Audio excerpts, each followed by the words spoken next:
पूरी दुनिया को लोकतंत्र पर ज्ञान देने वाला देश, दुनिया का सबसे ताकतवर देश, उसी देश के घर के अंदर एक पूर्व राष्ट्रपति पर गोली चला दी जाती है। गोली उसके कान को छेदते हुए बाहर की ओर निकल जाती है। दूसरा सवाल उस शख्स पर उठता है जिसकी महज उम्र है 20 साल और ये वही लड़का है जिसने एक पूर्व राष्ट्रपति पर गोली चलाई। मैथ और साइंस में बहुत ही ज्यादा होशियार, लेकिन उसने एक पूर्व राष्ट्रपति पर गोली क्यों चलाई, इस सवाल का जवाब आज हम आपको बताएंगे। और बताएंगे कि लड़का कैसे, इसके पास एक बंदूक आ जाती है, एक राइफल आ जाती है बड़े ही आसानी से। और जो तीसरा सबसे अहम सवाल, एक फुटेज हमारे पास है, बिल्कुल एक्सक्लूसिव फुटेज, जिसमें साफ तौर पर देखा जा सकता है कि जो अमेरिका की सीक्रेट सर्विस, यानी वो सर्विस जो राष्ट्रपति या कहें पूर्व राष्ट्रपति की सुरक्षा का जिम्मेदारी जिन पर होती है, उन पर सवाल उठ रहा है कि जब वो शख्स फायर कर रहा था, सीक्रेट सर्विस वालों ने पहले ही उसे देख लिया, लेकिन इंतजार किया कि वो लड़का पहले फायर करेगा, उसके बाद वो उसे मारते हैं। और इस आपाधापी में वो लड़का करीब 8 राउंड फायर कर देता है पूर्व राष्ट्रपति के ऊपर। ये कैसे हुआ और कैसे दुनिया की जो सबसे सीक्रेट सर्विस, सबसे उस्ताद मानी जाने वाली वो सर्विस, या कहें जिन लोगों की जिम्मेदारी दुनिया के सबसे ताकतवर राष्ट्रपति को बचाने की होती है, कैसे उनसे चूक हुई या इसके पीछे कोई बहुत बड़ी साजिश छिपी है, उससे आज पर्दा उठाएंगे। और जो चौथा सबसे बड़ा सवाल है जो हर किसी के मन में रह के पनप रहा है, कि ये है कि कहीं ट्रंप ने अपने ऊपर जानबूझकर गोली तो नहीं चलवाई। इलेक्शन का माहौल है, शायद लोगों का ये भी कहना है कि ट्रंप ने अपने ऊपर गोली चलवाकर इलेक्शन में फायदा उठाने की कोशिश की है। अब इसके पीछे की कहानी क्या है, जो भी चीज हम आपको आज बताएंगे, पहली बार किसी इंडियन मीडिया ने ये सारी चीजें आप तक लेके आएगा। और ये भी बताएंगे कि अमेरिका में आलू प्याज की तरह कैसे इतनी आसानी से बंदूकें मिल जाती हैं। बड़ी रोचक चीजें हैं, आपके लिए जानना बहुत जरूरी है। हमारे देश में एक राशन कार्ड बनवाना ही घोड़े खुल जाते हैं, लेकिन अमेरिका में 2 मिनट के अंदर आपको एक राइफल मिल सकती है। कैसे मिलेगी, सब कुछ बताएंगे, ध्यान से सुनिएगा। देखिए, अमेरिका में जब 13 जुलाई को पेंसिल्वेनिया में डोनाल्ड ट्रंप अपनी चुनावी रैली कर रहे थे, तब अगर इंडियन टाइम के मुताबिक आपको समझाऊं तो सुबह के तड़के 4 बजे, यानी अमेरिकन टाइम के हिसाब से 6 साढ़े 6 बजे का समय रहा था, जब थॉमस मैथ्यू क्रुक्स नाम का एक 20 साल का नौजवान लड़का ट्रंप पर गोली चला देता है। एक नहीं, 2 नहीं, वो लगातार 8 राउंड फायरिंग करता है और इसके बाद एक गोली छूती हुई ट्रंप के कान से टच करती है और निकल जाती है। ट्रंप लहूलुहान होते हैं, खून बह रहा होता है, वो नीचे झुक जाते हैं। तभी सारी जो उनकी सिक्योरिटी एजेंसी के जो लोग थे, जो उनकी सुरक्षा में तैनात थे, वो आते हैं, उन्हें कवर करते हैं। और इसके बाद भी जो ट्रंप हैं वो उठते हैं और फिर से अपने हाथ से मुट्ठी बांधकर दर्शकों को दिखाते हैं और फाइट फाइट कहकर चिल्लाते हैं। इसके बाद उन्हें अस्पताल ले जाया जाता है, वहाँ उनका ट्रीटमेंट चलता है और उन्हें जल्दी ही अस्पताल से छुट्टी भी मिल जाती है। लेकिन ऐसे में एक वीडियो सामने आ रहा है, एक ऐसी तस्वीर सामने आ रही है जिसे देखने के बाद आप सब भी, भारत का हर एक नागरिक उस चीज़ पर सवाल उठाएगा। यहाँ तक कि दुनिया में हर एक शख्स जो सिक्योरिटी एजेंसी है उन पर सवाल उठाएगा कि आखिर अमेरिका में जो सिक्योरिटी एजेंसी है वो किस तरीके से आपका जो राष्ट्रपति कैंडिडेट है, आप कोई चुनावी रैली हो रही है, वहाँ पर किस तरीके से चूक हो सकती है और किस तरह से एक स्नाइपर ने गलती की। आप ये वीडियो देखिए, कुछ सेकंड का ही वीडियो है। इसमें हम गोली चलने की जो विजुअल हैं वो तो आपको नहीं दिखा सकते, लेकिन उसके साथ ही आप एक तस्वीर देखिए कि इस वक्त डोनाल्ड ट्रंप जो रैली कर रहे हैं उसी के साथ में कुछ दूरी पर एक बिल्डिंग बनी हुई है और यहाँ पर जो स्नाइपर मौजूद है वो सुरक्षा गार्ड है, वो सुरक्षा एजेंसी का सदस्य है जो ट्रंप की सुरक्षा के लिए तैनात है। अब वो किस तरीके से उसकी एक एक एक्टिविटी पर आप नज़र रखिए। इस वीडियो में देखिए किस तरीके से वो निशाना साधे बैठा हुआ है, लगातार देख रहा है कि कहीं कोई ऐसा शख्स या कोई ऐसा अप्रिय शख्स इस जगह पर मौजूद तो नहीं है जो किसी घटना को अंजाम दे सके।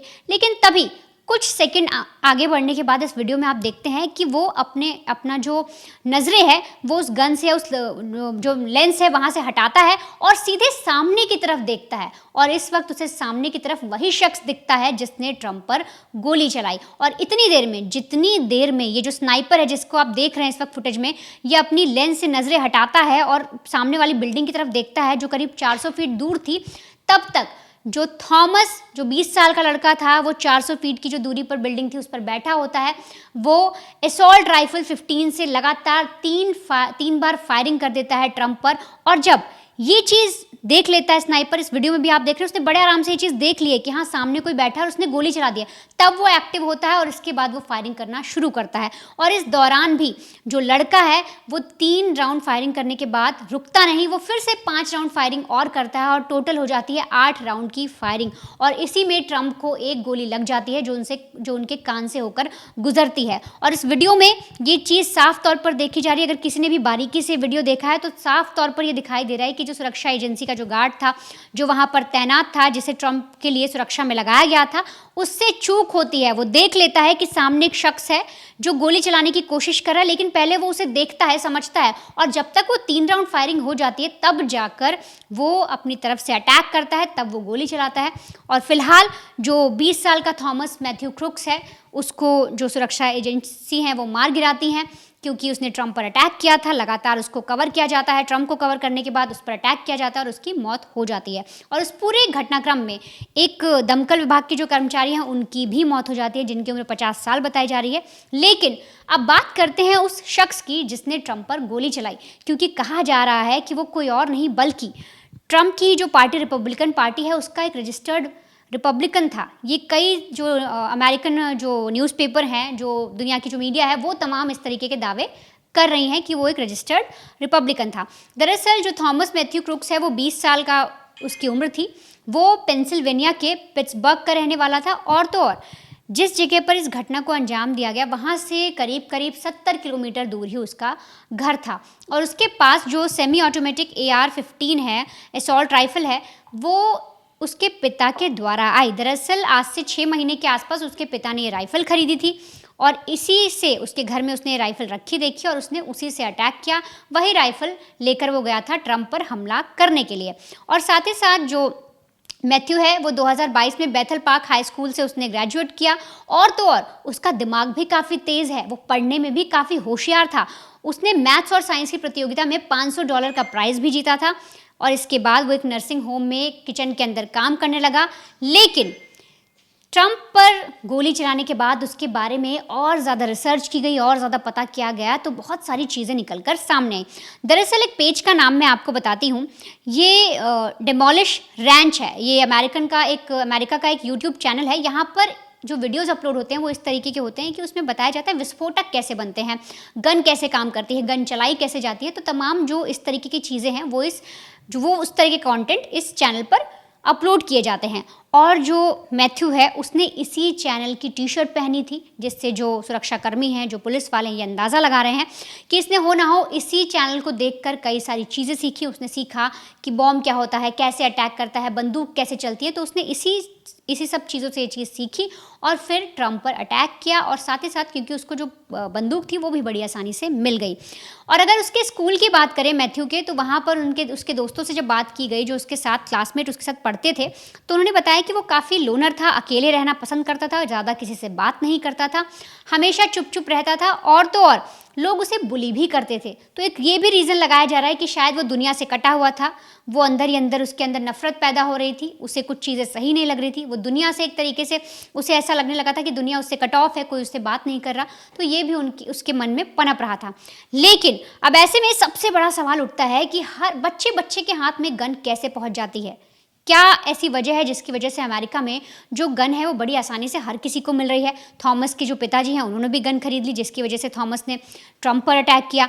और तो और एक कॉन्स्पिरेसी और निकल कर आ रही है इस पूरे केस में कि क्या ट्रंप ने खुद पर गोली चलवाई, क्या ये कोई जो तरीका अपनाया गया है सहानुभूति के लिए अपनाया गया, क्या ट्रंप इलेक्शन जीतना चाहते हैं इसलिए ट्रंप ने गोली चलाई। अब उसका भी आप जवाब जानिए।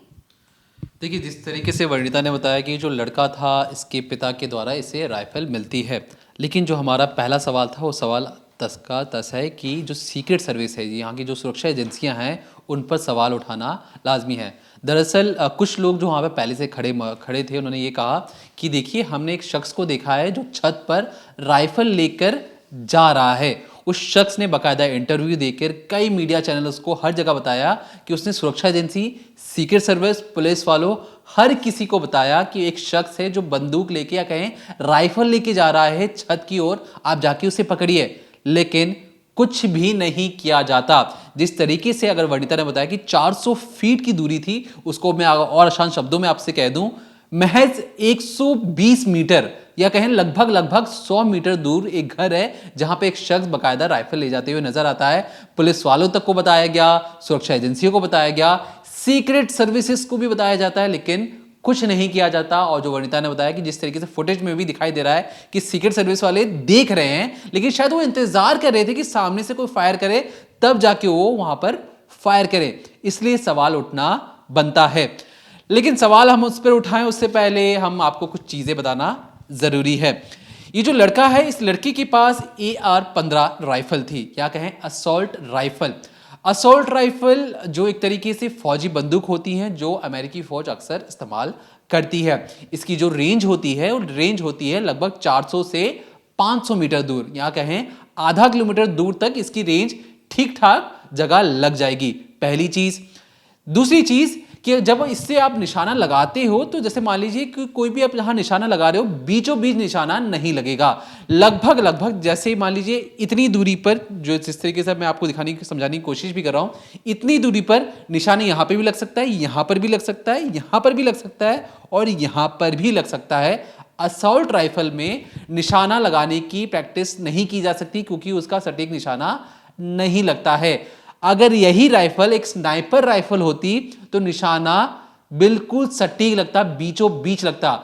क्योंकि इसके बाद एक असॉल्ट राइफल थी, एक फौजी राइफल थी, जिसे निशाना लगाना मुश्किल था। तो ऐसा कहना कि ट्रंप ने अपने ऊपर अगर गोली चलवाई, वो भी एक असॉल्ट राइफल से, जिसमें गुंजाइश थी कि उनके पेट से लेके उनके सर पर किसी भी हिस्से पर गोली लग सकती थी। लेकिन देखिए, जो असॉल्ट राइफल से जब फायर करते हैं तो हवा, गर्मी, मान लीजिए हवा का रुख कहीं और है, तो गोली की जो डिस्टेंस होती है, जैसे सामने जा रही है तो धीरे धीरे घूमने लगती है, इस तरफ आ जाती है।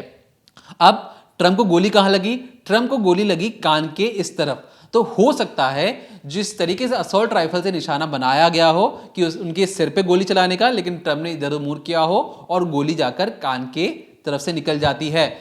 अब ऐसा कहना कि ट्रंप ने अपने ऊपर गोली चलवाई थी, तो ये चीजें कहीं ना कहीं उनके हक में नहीं जाती है, जो दावा करते हैं कि ट्रंप ने अपने ऊपर गोली चलाई है। स्नाइपर राइफल होती तो बात अलग होती।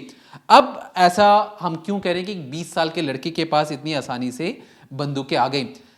याद रखिए, मैं आपको फिर से दोहरा रहा हूं, अमेरिका लोकतंत्र पर पूरी दुनिया को ज्ञान देता है, बताता है कि उनके यहाँ इलेक्शन शांतिपूर्ण तरीके से नहीं हो रहे, झगड़ा हो रहा है, लड़ाई हो रही है, गोलीबारी हो रही है, बमबारी हो रही है। अपने ही प्रेसिडेंट को लगभग 4 से 5 प्रेसिडेंट असैसिनेट कर दिए गए, उन्हें गोली से मारकर मौत के घाट उतार दिया गया। तो ये जो अमेरिका में बंदूक का कल्चर इतनी आसानी से कैसे पनप रहा है? एक रिपोर्ट है, इस रिपोर्ट के मुताबिक पूरी दुनिया में लगभग 100 करोड़ बंदूकें हैं, जिसमें से सिर्फ अमेरिका की बात करें तो अमेरिका के लोगों के पास 33 करोड़ की उसकी पूरी जनसंख्या है। उस 33 करोड़ की जनसंख्या के पास 40 करोड़ बंदूकें हैं। 33 करोड़ जनसंख्या, बंदूकें कितनी? 40 करोड़। अब इसमें से अमेरिकी सेना के पास 45 लाख बंदूकें हैं, पुलिस के पास 10 लाख बंदूकें हैं। याद रखिए, पूरी अमेरिका के पास कितने? 40 करोड़ हैं। अमेरिकी फौज के पास कितने? 45 लाख। अमेरिकी पुलिस के पास कितनी है? 10 लाख। यानी अमेरिकी सेना से 100 गुना, अमेरिकी पुलिस से 400 गुना ज्यादा बंदूकें, राइफल अमेरिकन सिविलियंस के पास है। एक आम नागरिकों के पास उनसे, एक फौज और पुलिस से ज्यादा बंदूकें उनके पास रहती हैं। दुनिया भर में एक और आंकड़ा है कि देखिए 85.73 करोड़ राइफल हैं। राइफल मतलब जिसकी बड़ी बड़ी बंदूकें वाली जो होती हैं, वो बंदूकें हैं।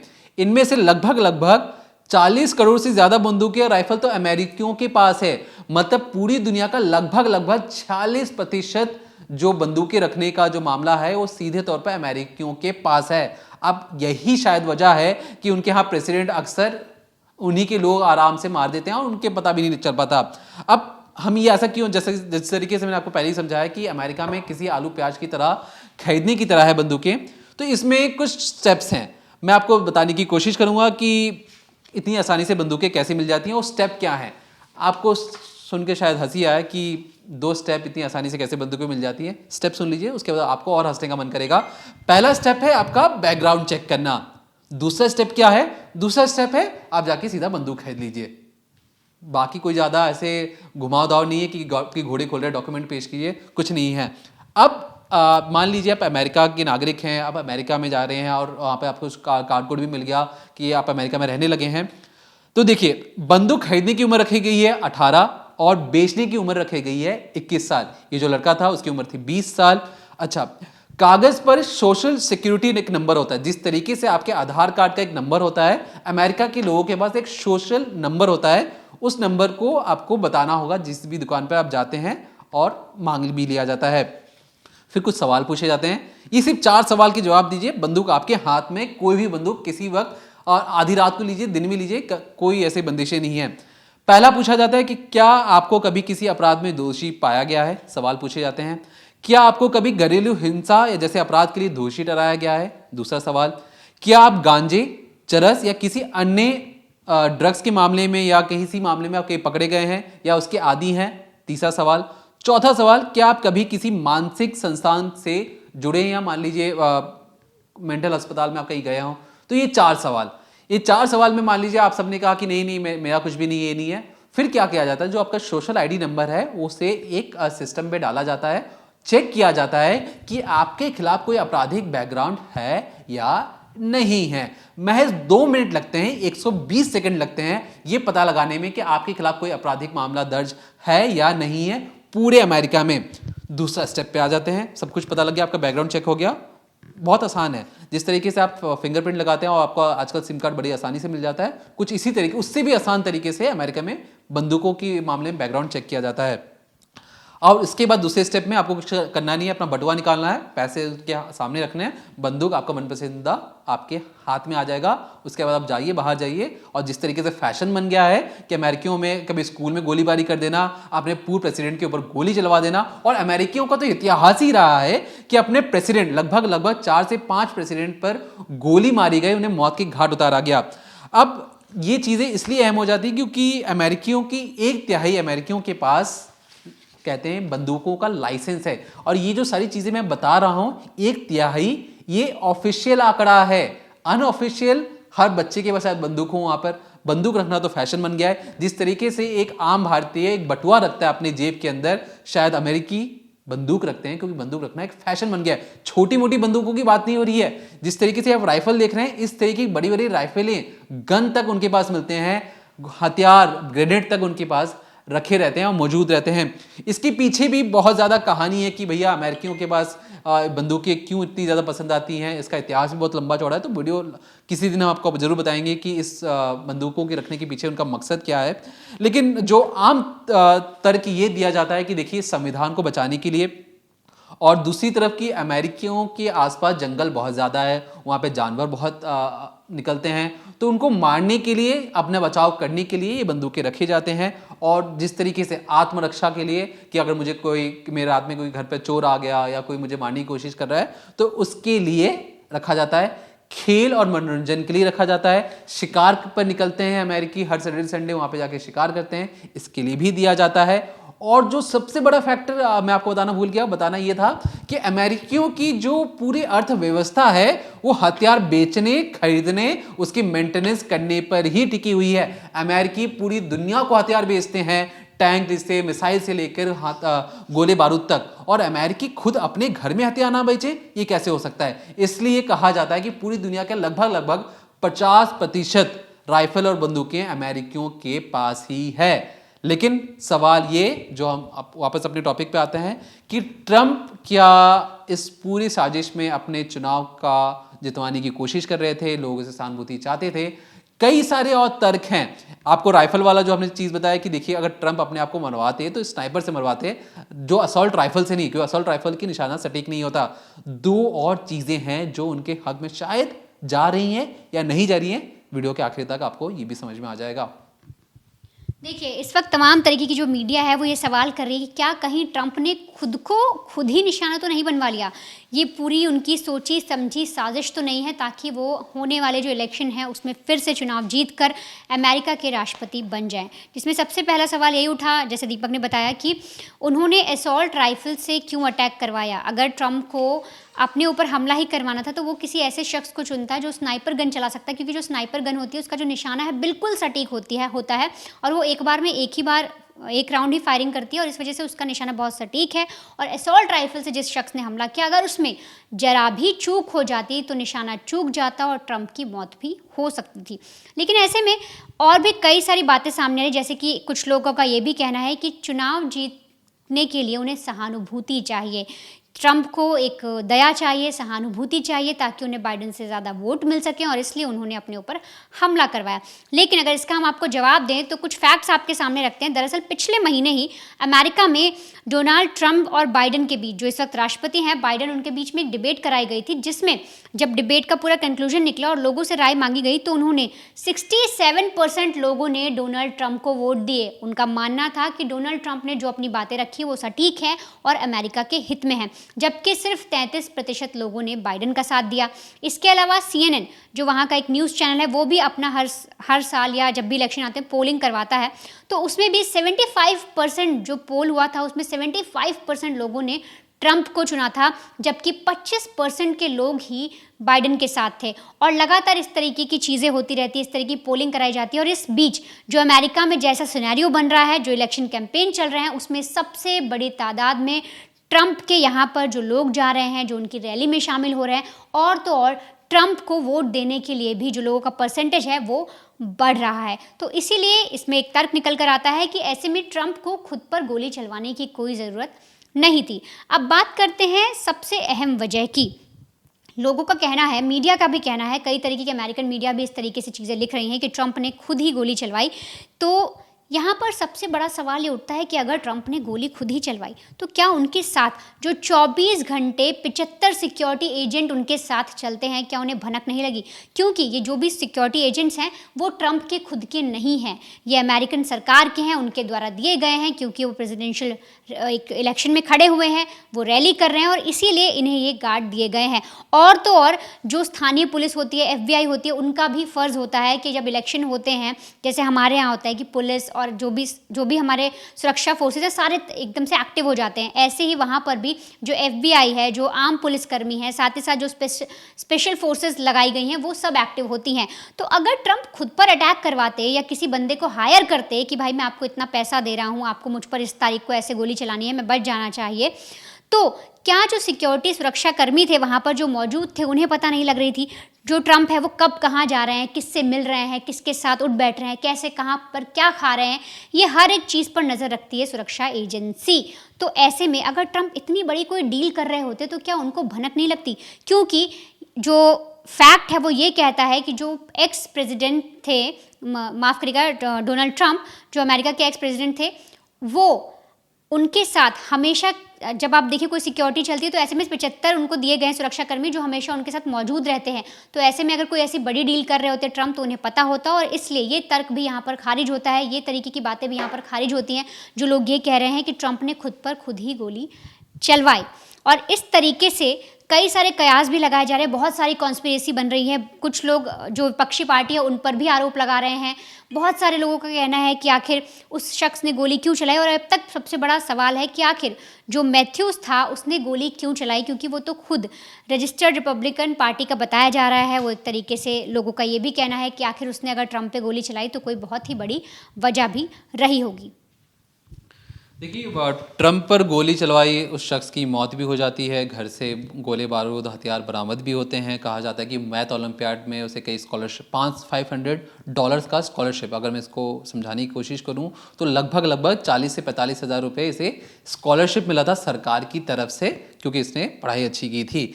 दूसरी चीज़ जो थोड़ी सी डाउट पैदा ये करती है कि जो शख्स है, अमेरिका में 2 पार्टी सिस्टम है, मतलब यहाँ पे सिर्फ 2 ही पार्टी लड़ेंगी, या तो डेमोक्रेट्स या रिपब्लिकन्स को राइट विंगर कहा जाता है, और जो डेमोक्रेट्स हैं तो थोड़े से उनसे विचारधारा उनसे अलग होती है। अब दूसरी चीज़, जो वहाँ पे वोटर्स होते हैं वो स्वेच्छा से ये बता सकते हैं, अपने आप को रजिस्टर करवा सकते हैं कि भैया मैं रिपब्लिकन हूं, मैं डेमोक्रेट हूं, मतलब मेरा वोट सिर्फ और सिर्फ रिपब्लिकन पार्टी को जाएगा, मेरा वोट सिर्फ और सिर्फ डेमोक्रेट्स को जाएगा। सुनने में थोड़ा अजीब है, लेकिन ये अमेरिका की सच्चाई है। वोटर वहां पर खुद ही अपने आप को बता सकते हैं, रजिस्टर करवा सकते हैं कि मैं रिपब्लिकन हूं, मैं डेमोक्रेट हूं। और ये जो जनाब हैं जिनकी उम्र 20 साल है, जो इस पूरी कहानी से थोड़ा सा जो हटके जो संशय पैदा करती है वो ये है कि वो रिपब्लिकन है जो ट्रंप की पार्टी है, प्लस इसने एक रिपब्लिकन पार्टी को डोनेट भी किया है, लगभग $15 के आसपास इसने पैसे भी डोनेट किए हैं। अब पैसे भी डोनेट किए, रिपब्लिकन भी है, और रिपब्लिकन के सबसे बड़े नेता पर वो शख्स जब गोली चलाता है तो सवाल वाजिब है। लेकिन हमारा सवाल सुरक्षा एजेंसियों से भी है, वो स्नाइपर से भी है कि भैया स्नाइपर ने जब देखा कि सामने से कोई गोली चला रहा है, वो पीछे क्यों हटा, उसने इतना सोच विचार क्यों किया, उसने तुरंत क्यों नहीं एक्शन लिया। एक स्नाइपर की जो कहते हैं कि जो कैपेबिलिटी होती है डिसीजन मेकिंग की, वो सबसे उन्नत होती है, फिर भी उसे इतना वक्त लग गया, ये सबसे बड़ा सवाल है। और ये सुरक्षा एजेंसियां सरकार के लिए काम करती हैं, एक पूर्व राष्ट्रपति की सुरक्षा अगर नहीं कर पा रही हैं तो सवाल बनता है। अब ये सवाल इसलिए बनता है, जिस तरीके से हमने बताया कि शुरुआत में आपको, कि अमेरिकियों के जो प्रेसिडेंट हैं, लगभग मैं कुछ प्रेसिडेंट के नाम लेता हूं जो आप शायद नाम आपने पहले ही सुना भी हो, इनकी हत्या कर दी गई है गोली से मारकर। सबसे पहला जो नाम आता है, और जब सबसे पहली बार किसी अमेरिकी प्रेसिडेंट को जब गोली से मारकर उनके मौत से घाट उतारा गया था, 16वें राष्ट्रपति 16th प्रेसिडेंट जो अमेरिका की आज़ादी को लगभग 200 साल से ऊपर हो चुका है, लेकिन उनके 16th प्रेसिडेंट यानी अब्राहम लिंकन को भी गोली से मारकर उनकी हत्या कर दी गई थी। जेम्स गारफील्ड 20वें राष्ट्रपति थे अमेरिका के 1881 में, इन्हें भी गोली मार दिया जाता है। विलियम मैकिनले 25वें राष्ट्रपति थे, इन्हें भी गोली मारकर हत्या कर दी जाती है। जॉन एफ कैनेडी, ये नाम हर कोई जानता है, 1963 में 35वें राष्ट्रपति थे, इन्हें भी गोली से मारकर इनकी मौत से घाट उतार दिया जाता है। अब ये तो हो गई उन राष्ट्रपति की बात जो जिनकी हत्या कर दी गई। अटेम्प्ट मतलब कोशिश की गई, जिस तरीके से ट्रंप को मारने की कोशिश की गई।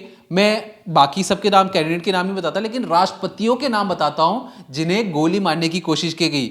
फ्रैंकलिन रोजवेल्ट 32वें राष्ट्रपति थे, इन्हें भी गोली से मारने की कोशिश की गई थी, लेकिन जान बच जाती है। गार्ड फोर्ड 38 प्रेसिडेंट थे, इन्हें भी मारने की कोशिश की जाती है।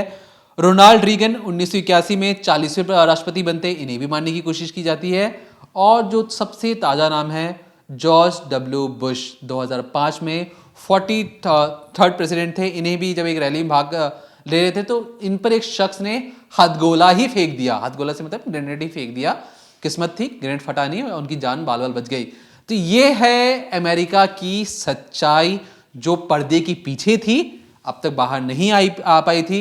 हम अब तक खबरें सुनते आए थे कि स्कूलों में गोलीबारी हो रही है, फलाने डिस्को पब में गोलीबारी चल गई, अब राष्ट्रपति पर भी गोली अगर चल गई तो ये कहना गलत नहीं होगा कि अमेरिका बारूद के ढेर पर बैठा है। कब कोई बड़ा विस्फोट हो जाए, कब किसकी जान चली जाए, शायद सब इसका इंतजार ही कर रहे हैं। अमेरिका को अपनी गन पॉलिसी में बदलाव लाने की ज़रूरत है। जिनको ज़रूरत है उनके पास ही हथियार पहुँचे, जिन्हें ज़रूरत नहीं है उनके पास हथियार ना हो। लेकिन अमेरिकी सरकार भी घुटने टेक चुकी है। जितनी भी गन फैक्ट्री या वहाँ पे जितने भी जो असले बनाते हैं, जो बड़े बड़े जो उद्योगपति हैं, वो नहीं चाहते कि जिस दिन सरकार ने बैन लगा दिया, उनके यहाँ काम करने वाले जितने भी जो काम कर रहे हैं वो सब बेरोजगार हो जाएंगे और फिर अमेरिकी सरकार पर ही सवाल उठेगा। और शायद इसलिए अमेरिकी सरकार गन कल्चर को बंद करने से डरती भी है, या कहें अब तो पूर्व राष्ट्रपति भी गोली चल गई, पहले स्कूलों तक की बात सीमित थी। तो कहीं ना कहीं इस गन कल्चर पर और जो लोकतंत्र पर ज्ञान देने से पहले अमेरिकियों को अपने अंदर झांकने की ज़रूरत है, कि बजाय कि दूसरे देशों पर अरंगा लगाएं, दूसरे देशों पर टिप्पणी करें, पहले खुद के देश में अच्छे से चुनाव करवा लें, उसके बाद किसी और को ज्ञान दें।